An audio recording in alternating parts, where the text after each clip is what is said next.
Good morning, student. Today we started our new chapter, that is the animal kingdom. So what are the bases for the classification of animal kingdom? So there are different levels. For example, first base is the level of organization. Second, the body symmetry. Third, nature of the coelom. Fourth, body plan, segmentation of the body, pattern of the development और the presence और the absence of the notochord. तो ये जितने भी basis हैं classification को one by one हम इन सबको करेंगे. सो सबसे पहला पॉइंट है हमारा level of organization. Level of organization means कितने तरह के ऑर्गेनिजम्स का लेवल्स है, किस लेवल पर है वो, या whether they are unicellular means single cellular organism है या फिर मल्टी सेलुलर ऑर्गेनिज्म है. For example single cellular level में आ गए आपके स्पॉन्ज आ गया. देखो जो एनिमल किंगडम क्लासिफिकेशन, ये जो मैं टर्म्स यूज करूंगी सिलेंट्रेटा, प्लेटीहेलमिन्थेस, ये सब इतने लेवल का क्लासिफिकेशन सिस्टम आपने 9th क्लास में किया हुआ है. तो स्पॉन्ज क्या है, प्लेटीहेलमिन्थेस क्या है, कॉर्डेटा ग्रुप क्या है, ये हम आगे भी एक्सप्लेन करेंगे इसको एनलार्ज में, लेकिन आपने 9th में भी इसको पढ़ा हुआ है. So whether the organisms are unicellular means single cellular organism है या फिर मल्टी सेलुलर ऑर्गेनिज्म है. अगर हम सिंगल लेवल पर देखें तो सेलुलर लेवल में एग्जांपल आ जाता है स्पॉन्ज का. इन द सेम वे बहुत से सेल मिलकर क्या बनाएंगे, टिश्यू. तो टिश्यू लेवल पर एग्जांपल आ जाता है सिलेंट्रेट का. बहुत सारे टिश्यू मिलकर एक ऑर्गन लेवल बना देते हैं और उसमें एग्जांपल आ जाता है आपका प्लेटीहेलमिन्थेस का. और ऑर्गन मिलकर बनाते हैं पर्टिकुलर ऑर्गन सिस्टम लेवल और उसमें आपके सारे कॉर्डेटा आ जाते हैं. जैसे कि अब हमारी बॉडी में भी कितनी तरह के ऑर्गन सिस्टम है, डाइजेस्टिव सिस्टम है, circulatory system, excretory system. So different types of organ level system combined to form organ system level.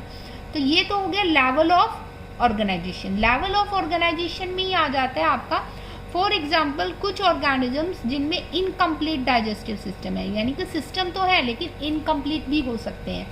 For example Platyhelminthes. Digestive system क्या है कि माउथ से फूड एंटर हो रहा है और एनस से वेस्ट बाहर जा रहा है, लेकिन प्लेटीहेलमिन्थेस में क्या है, only a single opening act as a mouth as well as anus. So they have a incomplete digestive system. मतलब डाइजेस्टिव सिस्टम तो हो रहा है कि खाना आ रहा है, डाइजेस्ट हो रहा है, लेकिन इनकम्प्लीट है क्योंकि ओपनिंग और एक्सक्रीशन एक ही पॉइंट से हो रहा है. So that is come under Platyhelminthes incomplete digestive system. So complete digestive system जिसके अंदर 2 ओपनिंग है. फॉर एग्जांपल ह्यूमन बीइंग भी आ जाते हैं, उसमें काफ़ी सारे एनिमल्स आ जाते हैं जिनमें माउथ से फूड एंटर हो रहा है और एनस से वेस्ट क्या हो रहा है, बाहर जा रहा है. So that is a point of level of organization. In the same way, some organism circulatory system, open type and the closed type. Open type में क्या होगा कि ब्लड जो है पंप हो रहा है directly from heart and cells and the tissue directly blood जो है मूव कर रहा है. क्लोज टाइप में होगा जैसे ह्यूमन बींग्स में भी आ जाता है, ब्लड जो है सर्कुलेट हो रहा है किसके through, series of vessels, arteries, veins, capillary. आपने ह्यूमन का सर्कुलेटरी सिस्टम पढ़ा है तो that is a close type circulatory system. तो ये हो गया लेवल ऑफ ऑर्गेनाइजेशन, कैसे अलग अलग लेवल पर ऑर्गेनिजम्स को, एनिमल्स को क्या किया गया, डिवाइड किया. सेकेंड पॉइंट हमने पढ़ा था, स्टार्ट किया था, that is the symmetry. Symmetry क्या होती है, सिमेट्री जैसे आप किसी चीज को देखकर बताते हो कि ये इक्वली बैलेंस है, इक्वली दिखाई दे रही है या नहीं. सो that is the symmetry. So sponge क्या है, स्पॉन्ज एसिमेट्रिकल है. मीन्स एसिमेट्रिकल, आप किसी भी प्लेन से उसको कट करेंगे तो वो इक्वल हाफ में कट नहीं होगा. कहीं से भी आप कट कर लो तो उसके इक्वल हाफ नहीं होंगे. रेडियल सिमेट्री क्या होगा, any plane passing through the central axis of the body and divide it into the 2 equal halves. For example जैसे आप ये डायग्राम में देख सकते हो कि हम इस प्लेन से कट करें चाहे हम इस प्लेन से कट करें, हम किसी भी प्लेन से कट करेंगे तो ये ऑर्गेनिज्म 2 इक्वल हाफ्स में क्या हो जाएगा, कट हो जाएगा. So that is called as radial symmetry. Second is the bilateral symmetry. Bilateral symmetry क्या होती है कि बॉडी जो है इक्वली लेफ्ट और राइट हाफ्स में क्या हो जाती है, डिवाइड हो जाती है लेफ्ट एंड राइट में। सो that is a bilateral symmetry. इसमें एग्जाम्पल आ जाते हैं आपके एनालिड्स, आर्थ्रोपोडा, ये आपके किस में आ जाते हैं, बाइलेटरल सिमेट्री में आ जाते हैं। और रेडियल सिमेट्री में आ जाते हैं आपके Coelenterata group, Echinodermata, so that is come under the radial symmetry. तो सिमेट्री के बेसिस पर भी हमने ऑर्गेनिजम्स को क्या किया, डिवाइड किया। Next are the diploblastic and the triploblastic organisation.